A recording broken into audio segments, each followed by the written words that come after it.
সে কান্দে। দৌড়াইয়া যাইয়া দেখি জঙ্গলার পশুরা আমার বাতিজারে ঘেরাও করে বসে কাঁদছে।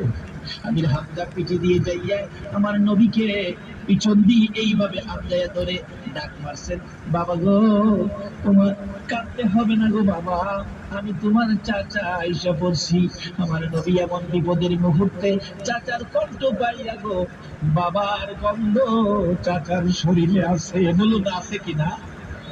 আমার নবী উপরের দিকে মুখটা ফিরাইয়া চাচার চেহারার দিকে তাকাইয়া আমার নবীর কলিজায় আর মানে না, একটা চিৎকার মেরে ডাক মারলেন, চাচা আমার মা নাই বাবা নাই, দেখুন আবু জাহেল আমারে কেমন মারি মারছে।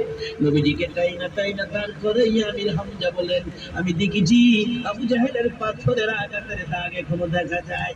ঘোড়ার পৃষ্ঠে উঠাইয়া চাবুক মারতেছে ঘোড়া, ঘোড়া রে চল, জলদি করে চল রে, আমার বিবি কাঁদবে রে বাতিজার।